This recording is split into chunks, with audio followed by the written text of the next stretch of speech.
Welcome back to the TechCheck download. I'm Ada. And I'm Pixel, your friendly AI co-host. This is the Tech and Society edition for 9th, 12th grade.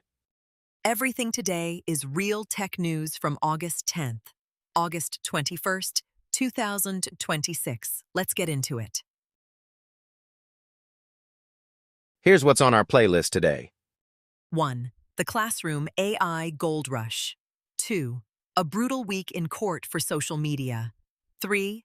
Congress moves on kids' online safety. 4. States make chatbots say they're bots. 5.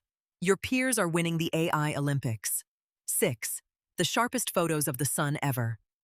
Grab your headphones. Let's press play. The first week of August was a land grab for your attention. In a span of days, Google opened its Gemini AI to students in classroom. OpenAI shipped education plugins for K-12 and college, and Quizlet rolled out AI audio and podcast study modes. One school technology chief described the moment bluntly to the Christian Science Monitor, an absolute gold rush. Every company wants to be the tool you learn on, because being the default in school is worth a fortune later.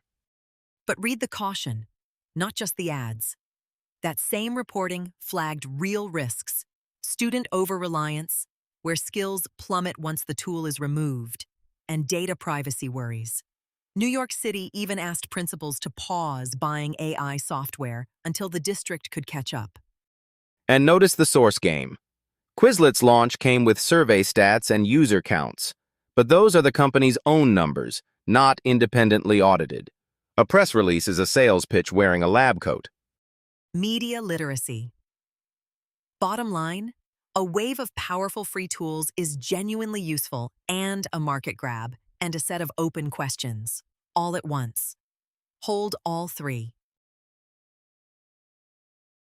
If you follow tech and the law, the second week of August was a bruising one for social media companies. 3 separate rulings, all going the same direction. First, New Mexico. A judge ruled that Facebook and Instagram acted as a public nuisance, fueling the state's teen mental health crisis, and ordered Meta to pay $567 million into a remediation fund, with about $420 million for youth treatment, plus 5 years of court supervision. Careful with the details, though. That August ruling is about mental health harm and is separate from an earlier $375 million jury verdict in March, which was about consumer protection and child exploitation. Combined, Meta's New Mexico exposure is around $942 million. Second, the Ninth Circuit Court of Appeals ruled that Section 230, the law that shields platforms, is a defense, not total immunity. So more than 3,000 lawsuits claiming addictive design harmed kids can now head toward trial. Third, in California, a federal judge upheld a state law limiting addictive feeds for minors, holding that the algorithm ranking your feed isn't expressive speech, and so isn't shielded by the First Amendment. The companies are appealing. Step back. Courts are now testing the legal shields the whole social media business was built on. Whichever way the appeals go, the rules of the game are genuinely in play. While courts moved, so did Congress. On August 5th, the Senate Commerce Committee advanced the Kids Online Safety Act, KOSA, along with several AI child safety bills. KOSA is notably bipartisan, sponsored by Senators Marsha Blackburn and Richard Blumenthal, with 76 co-sponsors. Its centerpiece is a duty of care, a legal obligation for platforms to design in ways that reduce specific harms to minors, like content pushing self-harm. Advancing beside it was a Youth AI Privacy Act, aimed at how AI systems collect and use young people's data. A separate age verification measure for adult sites did not advance. Now the civics reality check. Advanced in committee sounds huge, but it's an early step. A bill still has to pass the full Senate, pass the House, get reconciled, and be signed. Most bills that clear a committee die somewhere after.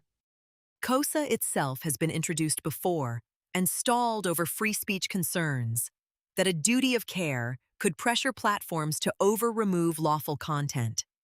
So track it, but don't confuse momentum with law. The skill here is reading the legislative process precisely. Know which step you're actually watching. With Congress moving slowly, the states are racing ahead on AI chatbots. A tracker counts at least 14 chatbot safety laws enacted across 13 states in just the first half of 2026. Take Idaho's Conversational AI Safety Act as an example. It requires an AI chatbot to clearly disclose that it is not a human, and it mandates safety steps for minors, including protocols for how the bot responds if someone talks about self-harm. Here's a media literacy moment worth doing out loud. A lot of coverage listed the wrong dates for this law. Checking the primary source, the legislature itself, the bill was signed on March 31st, 2026, and doesn't take effect until July 1st, 2027, not October 2026. Always verify a date against the original. Zoom out to the systems problem. When 50 states each write their own AI rules, a single app faces a patchwork, 50 sets of requirements. That's expensive to comply with and is exactly why companies keep asking Congress for one national standard. So there's a real tension. States are protecting people faster than Washington, but a coast-to-coast patchwork has real costs too. Both things are true. A story about your own generation. At the International Olympiad in Artificial Intelligence in Kazakhstan, more than 500 high schoolers from over 100 countries competed, not by chatting with a bot, but by building them. In timed rounds, competitors wrote Python code to run the full machine learning pipeline, analyze a dataset, train a model, tune it for accuracy, and test it. That's the actual work of an AI engineer, compressed into a few intense hours. Team USA took home 8 medals, including 2 golds. Fyodor Yevtushenko of Irvine, California, and Jerry Zhang of South Pasadena. Vietnam's team earned 7.